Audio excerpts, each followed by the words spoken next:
Assalamu alaikum wa rahmatullahi ta'ala wa barakatuh. Al'ummar wannan gida mai albarka, ina gaishe da farkon namba, ƙarshen namba, tsakiyar namba. To insha Allahu gashi kuma yau mun zo muku da hayaƙi na ganyen gamji da saiwar tumfafiya. Shi wannan hayaƙin gamji da saiwar tumfafiya insha Allahu ga kaɗan daga cikin abubuwan da yake, domin yana da kyau mu kula da magunguna na ice sosai, domin shi maganin ice ba kamar wani abu da ya shafi sakandami ko isimi ko wani abu na aya bane da za a ce an ja baka da ijaba bai yi ba. In dai an haɗa shi ya haɗu bi iznillahi ta'ala, in dai kai amfani da shi sai yayi.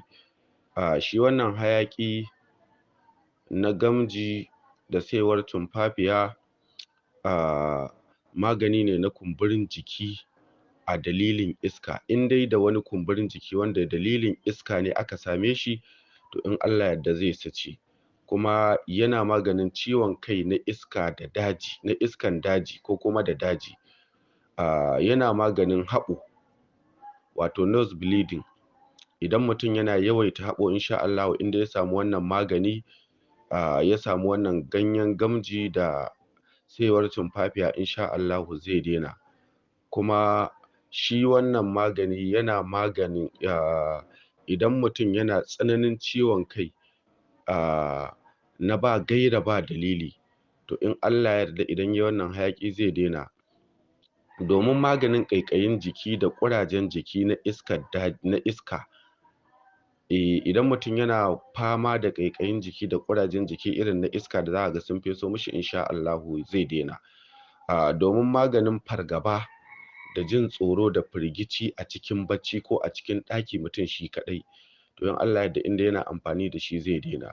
Domin iskan da yake lallaye jikin mutum wanda ake turowa na sihiri ko na shirka ko na tsafi insha Allahu zai daina. Yana maganin kambun baka da kambun ido, wato matsalar na ido. To insha Allahu in dai mutum yana da wannan matsalolin, irin abubuwa an sa mishi ido ko wani ya yi mishi wani kambun baka, ya faɗi wata magana ta kama a jikin shi. Kuma yana maganin cizon kunama. Idan aka marmasa shi da ɗan gishiri kaɗan, aka kwaɓa garin aka shafa inda kunamar ta ciza, in Allah da nan take za ta saki. Shi kuma yana maganin cizon maciji. Ana nemo man kaɗe a gauraya da garin a shafa a inda macijin ya ciza, to in Allah da kowane irin cizo ne zai wannan.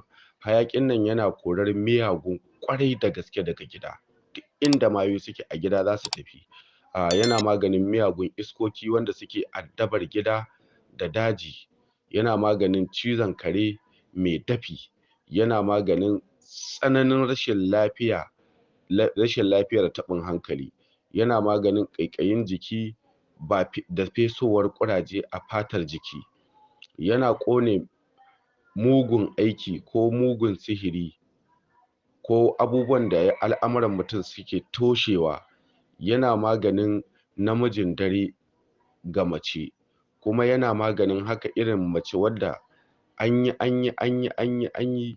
ita ma idan maganar aure aka zo kama sai ya rushe ko wata kishiyarta ta sa ta gaba.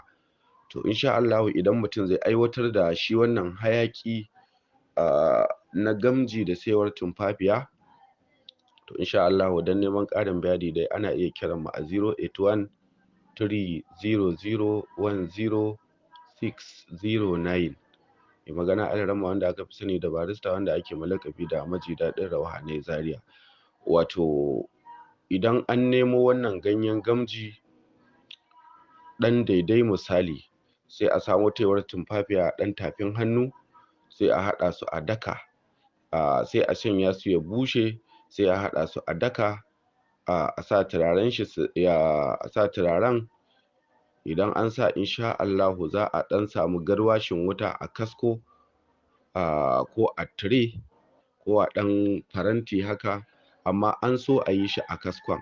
Amma ga wanda yake fama da matsalar da ya kasa gane kanta insha Allahu sai ya ɗan samu ɗan farantin kasko haka, sai ya ɗan ebi girshin ya zuba.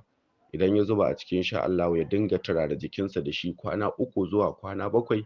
in Allah ya yarda kowace irin matsala ce daga cikin matsalolin nan da muka lissafa bi iznillahi ta'ala za a yi bankwana da ita har abadan abidina. Da Allah waɗannan sirri mun sa shi da Allah a sami ƴan uwa wanda aka san suna da damuwoyi makamantan wannan, da Allah a basu su yi amfani da shi, insha Allahu za su ji daɗin amfani da shi kuma za su yi ma addu'a. Duk wanda ya san yana da wani ɗan uwa da yake da irin wannan damuwar, da Allah ya bashi wannan sirri zai samu ladan kamar yadda mu ma za mu samu. Da neman ƙarin bayani ana iya kira a 081300106009. Mai magana Alaramma wanda aka fi sani da Barista, wanda ake ma laƙabi da Maji Daɗin Rauhanai Zaria.